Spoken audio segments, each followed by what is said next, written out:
प्यारे बच्चों, जय हिंद। नवोदय क्लासेस में आप सभी का स्वागत है। जैसा कि आप सब जानते हैं, हमारी नवोदय मैथ सीरीज चल रही है और अपनी इस सीरीज के हर वीडियो में हम किसी एक टॉपिक की कुछ इंपॉर्टेंट टाइप सॉल्व करते हैं।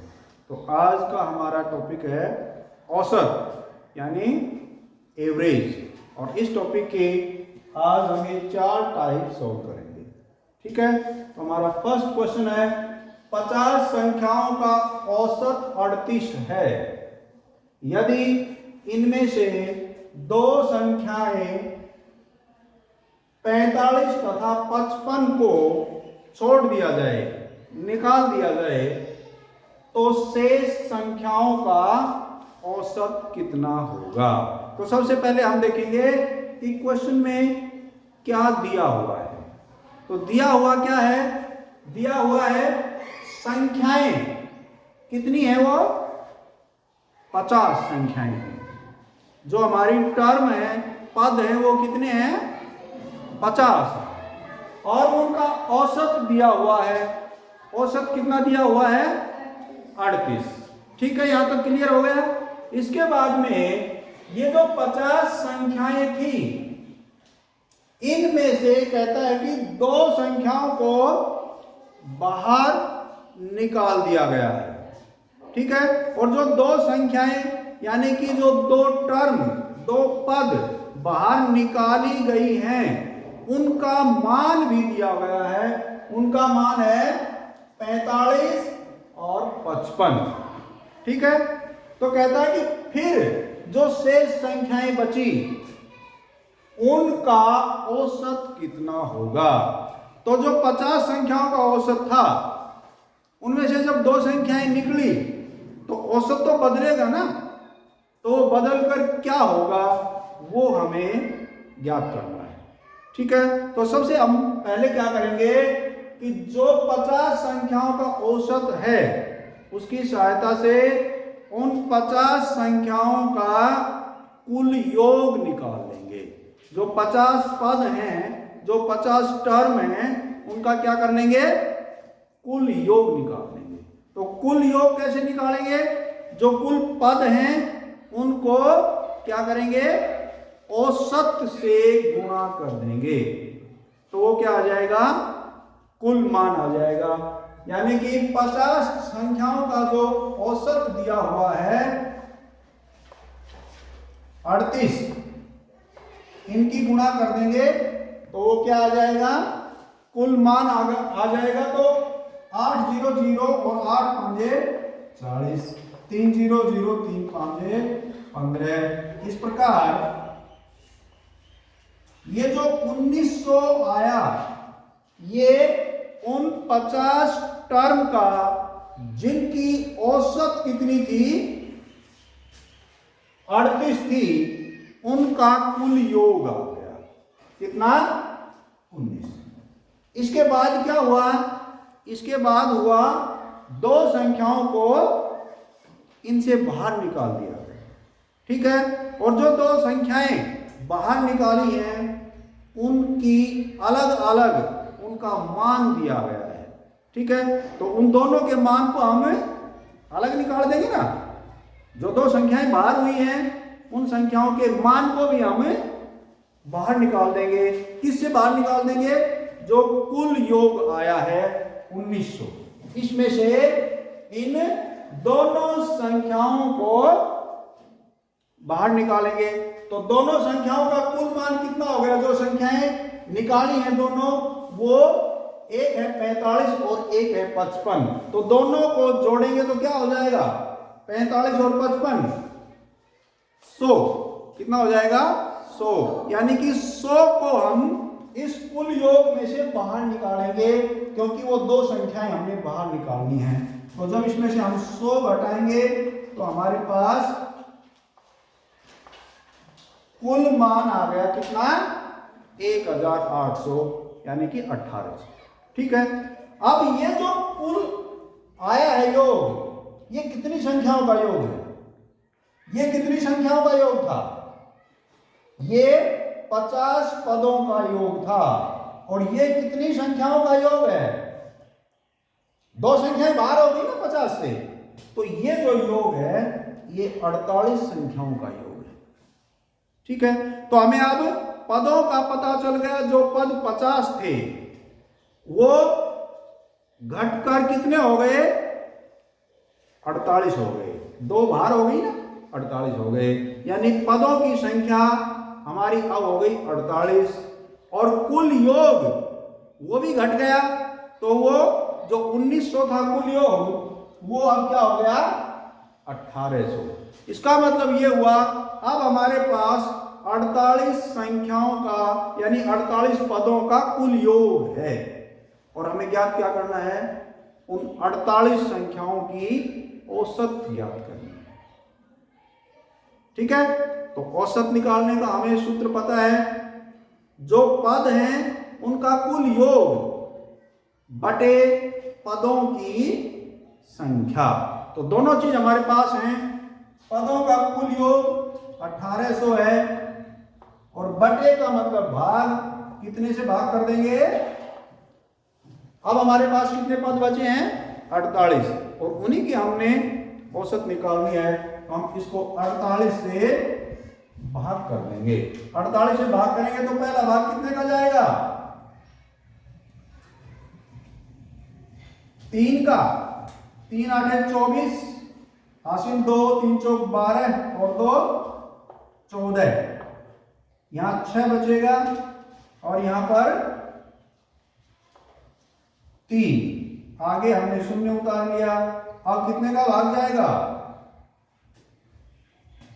अब कितने का भाग जाएगा बताओ? 7 का देखें तो 7 8 56, हासिल 5 और 7 चौके 28 और 5 33। 8 का भाग ज्यादा चला जाएगा तो अगला भाग जाएगा 7 का। 7 8 56, हासिल 5 और 7 चौक 28 और 5 33। अब घटाएंगे तो 4 और यहां 5 में से 3 गए तो 2। ठीक है, अब शेष हमारा बच रहा है, लेकिन आगे जो हमारे अंक हैं कुल योग जो था हमारा उसके अंक अब हमारे पास नहीं बचे हैं। तो हम क्या करेंगे? आगे शून्य लेंगे, लेकिन शून्य लेने से पहले हम यहां भी दशमलव लगाएंगे, भाज्य में भी और भाजक में भी दशमलव लगाएंगे और इसके बाद में हम अगला 0 लेंगे। अब कितने का भाग जाएगा? अगर 5 का भाग करते हैं तो 5 8 40, हासिल 4, 5 चौक 20 और 4 24। 5 का पूरा पूरा भाग जा रहा है तो हम 5 से भाग करेंगे और 48 5 240 और हमारा शेष फल बच गया 0। इस प्रकार हमारी जो औसत 50 संख्याओं में से जो 48 संख्याएं बच गई थी उनकी औसत 37.5 होगी, जो कि पहले कितनी थी? 38 थी। वो औसत घटकर अब 37.5। ठीक है, आगे चलें। नेक्स्ट क्वेश्चन है 1 की पावर 2, 2 की पावर 2, 3 की पावर 2, 4 की पावर 2, 5 की पावर 2, 6 की पावर 2 और 7 की पावर 2 का औसत कितना होगा? तो यहां हमारे पास जो पद दिए हुए हैं वो एक अलग रूप में दिए हुए हैं और वो घात के रूप में दिए हुए हैं, पावर के रूप में दिए हुए हैं।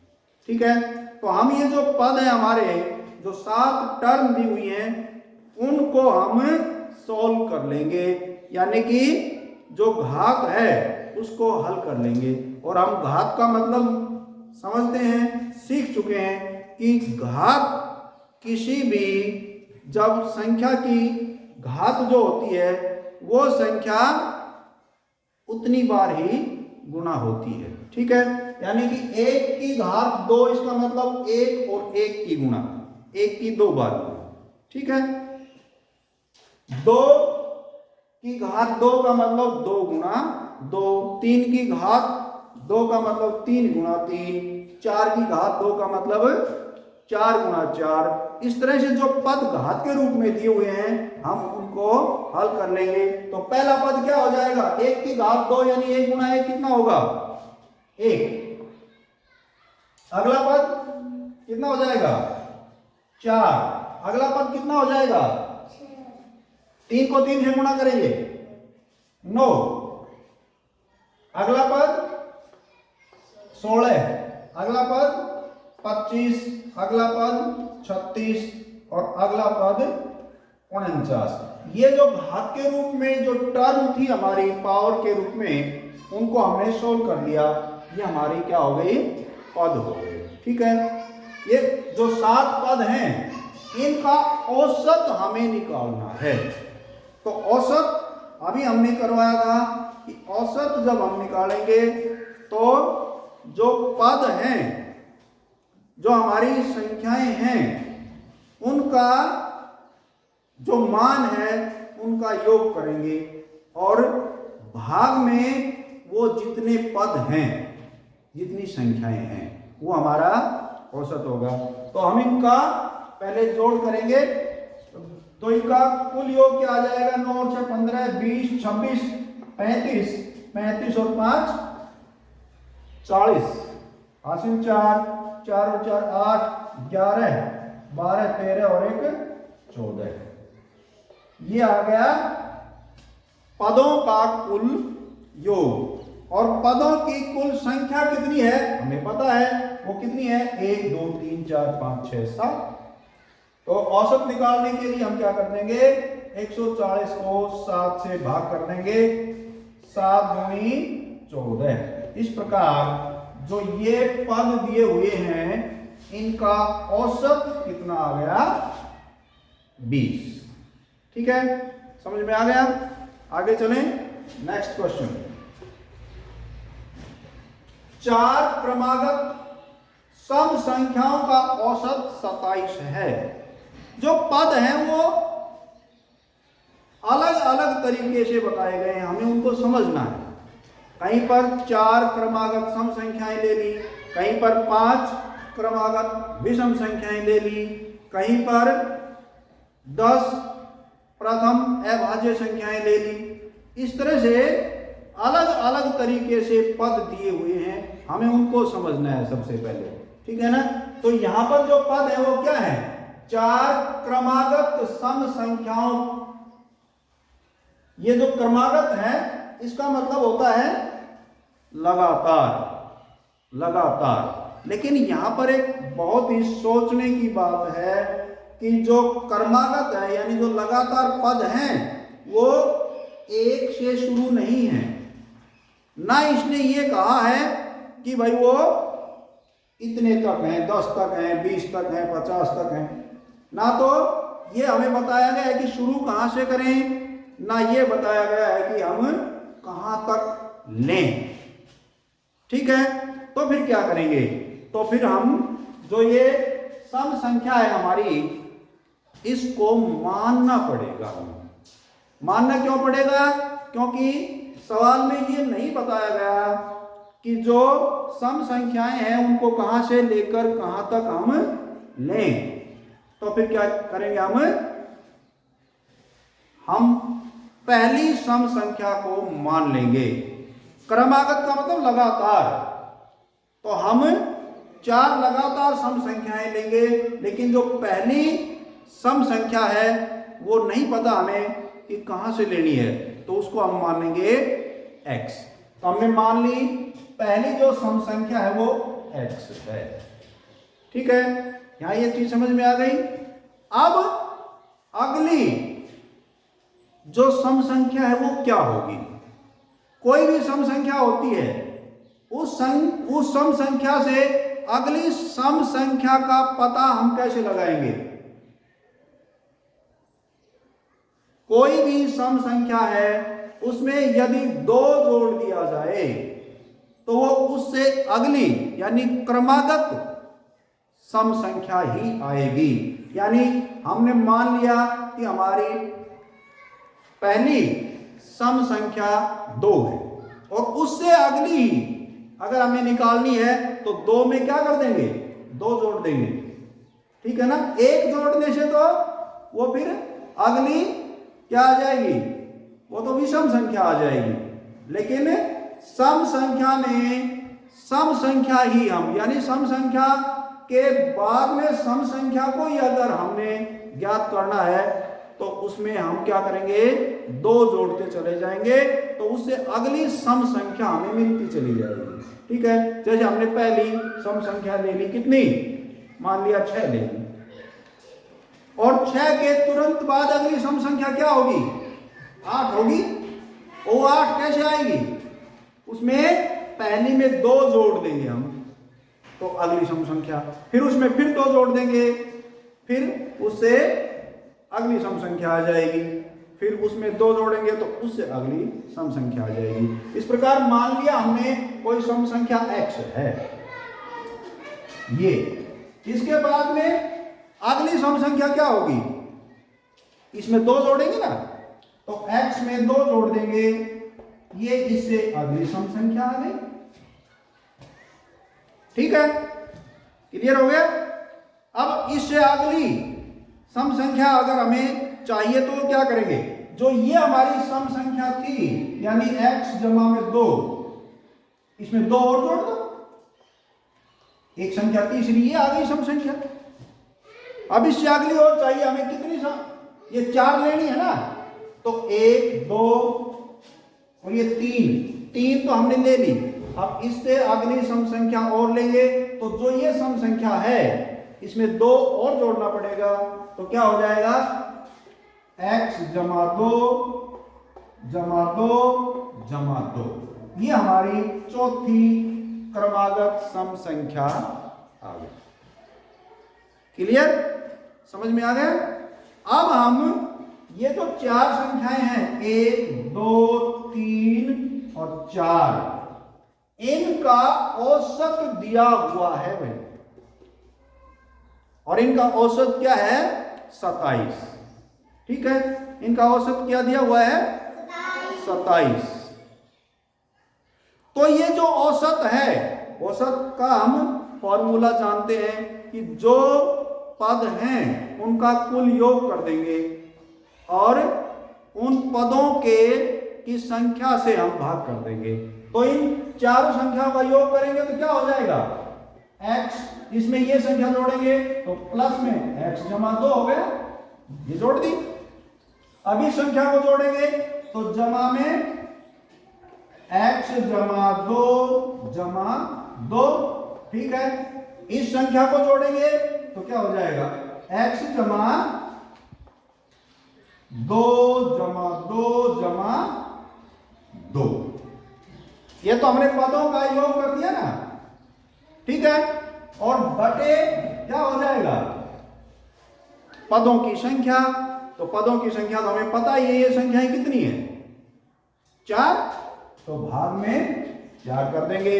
ये हो गया, ये जो 4 क्रमागत सम संख्याएं थी उनकी औसत निकालने का फॉर्मूला।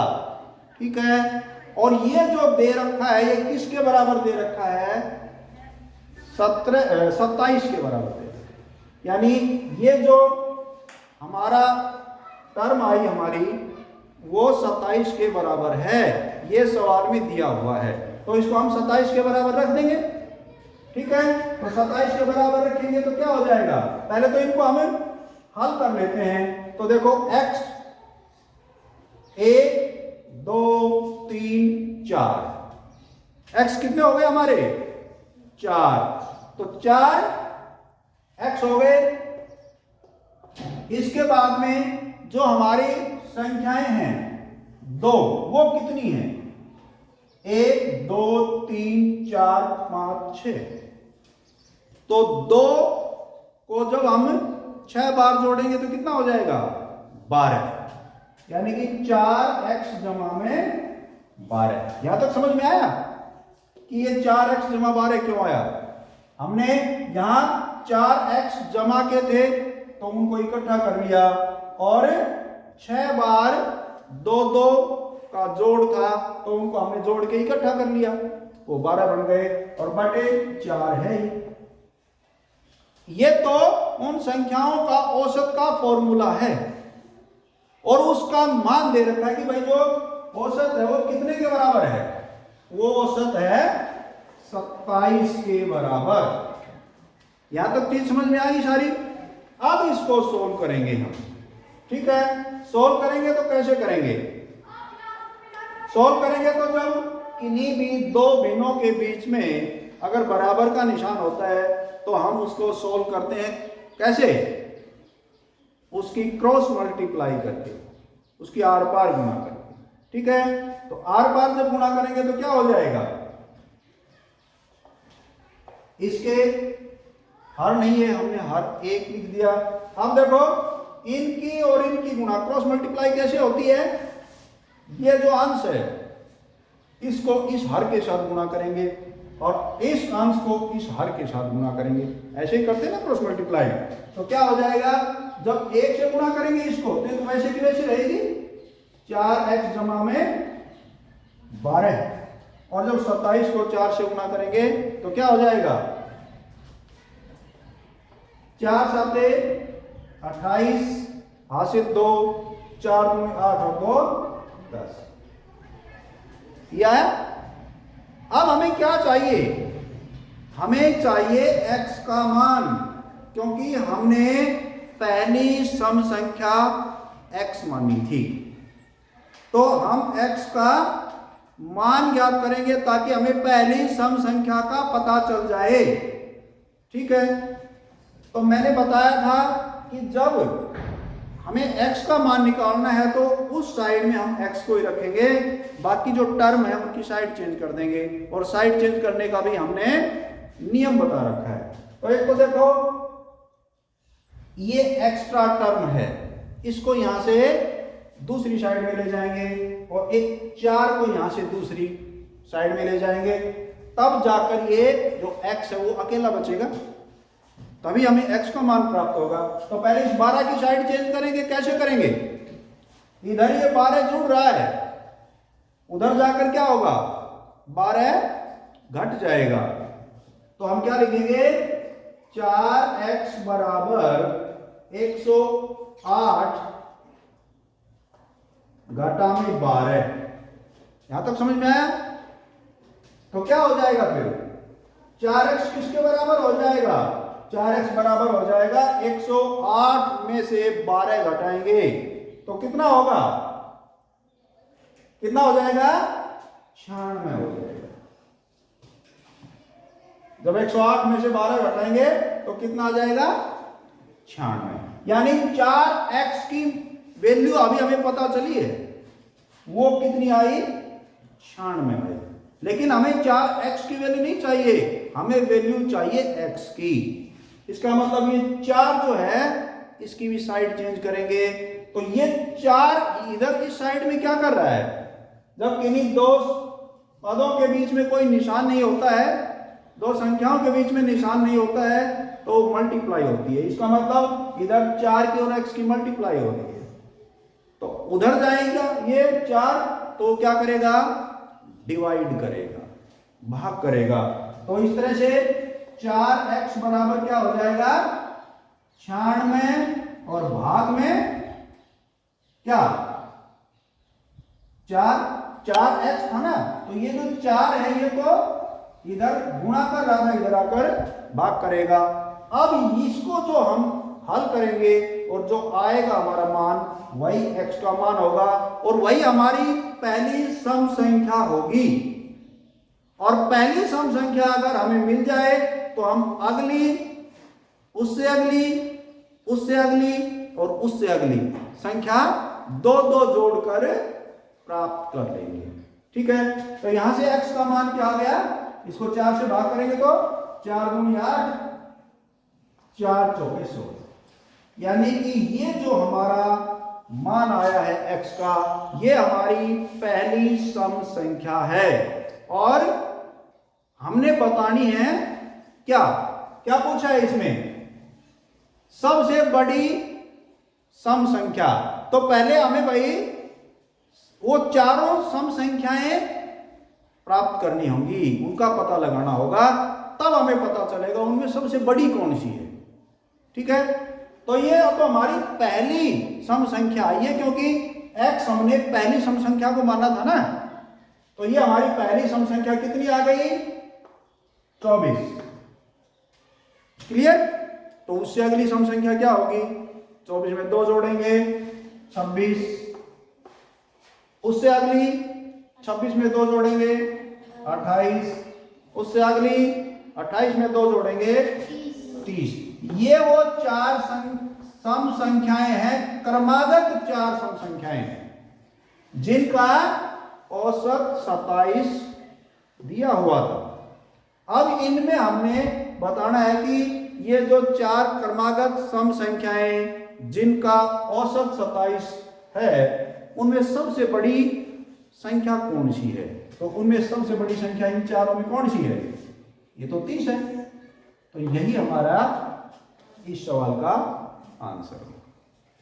यानी कि जो 4 क्रमागत सम संख्याएं जिनका औसत 27 है, उन संख्याओं में सबसे बड़ी संख्या कितनी है? 30। समझ में आ गया? आगे चलें, नेक्स्ट क्वेश्चन। 11, 23 तथा x का औसत 40 है। यहां पर भी हमारे पास पद कितने हैं? 1 पद, 2 पद और ये 3 पद। लेकिन ये जो 2 पद हैं, इनका मान तो हमें पता है, लेकिन जो ये पद है इसके मान का हमें नहीं पता, तो इसी के मान का हम पता लगाएंगे। ठीक है, और इनका औसत तो दिया हुआ है, तो ये इसी सवाल से मिलता जुलता सवाल है। जो तीसरा सवाल है उसी से मिलता जुलता सवाल है। क्यों? क्योंकि इसमें संख्याएं दी हुई हैं, लेकिन एक संख्या उनमें x है और उसी का मान हमें निकालना है। ठीक है, तो ये जो हमारे 4 पद हैं, 3 पद जो हैं, उनका औसत दिया हुआ है। ठीक है, x का मान निकालेंगे। तो औसत क्या होता है? इन संख्याओं का जोड़ करेंगे। क्या करेंगे? पहले ये जो संख्याएं दी हुई हैं, इनका हम जोड़ कर देंगे। तो जोड़ करेंगे तो कैसे करेंगे? पहली संख्या हमारी 11, दूसरी संख्या 23 और तीसरी संख्या x। ये तो जोड़ करेंगे तो कितने x हो जाएंगे? यहां पर ये कितने हो गए? 11 और 23। 11 और 23 कितने हो गए? 34। कितने हो गए? 34। और उसमें x को तो हम जोड़ नहीं सकते, क्योंकि एक चर पद है और एक अचर पद है। ठीक है, एक वेरिएबल है, एक कांस्टेंट है, तो हम उसको अलग रखेंगे जमा करके। यानी कि ये हो जाएगा 11 और 23, 34 जमा में x। ठीक है, ये जो हमारे 3 पद दिए हुए थे, उनको हमने जोड़कर लिख दिया। इनका तो हमने जोड़ कर दिया।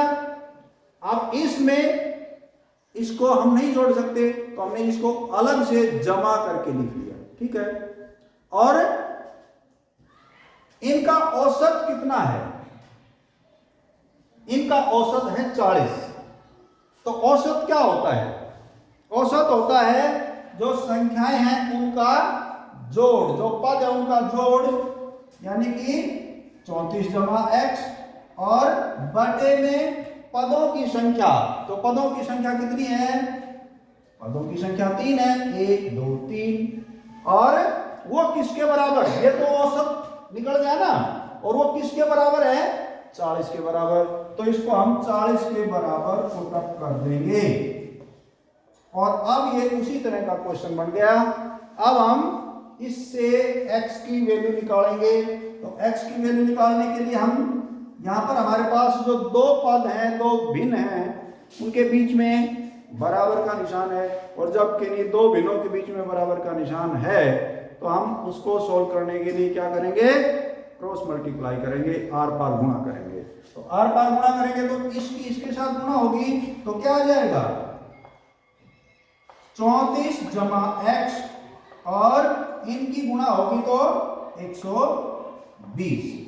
इस प्रकार ये जो टर्म है इसकी साइड चेंज करेंगे तो क्या हो जाएगा, x बराबर 120, इधर जुड़ रहा है इधर घटेगा 34, और 120 में से जब हम 34 घटाएंगे तो क्या होगा, 10 में से 4 गया 6 और 11 में से 3 में 8, तो x का मान आ गया हमारा 86।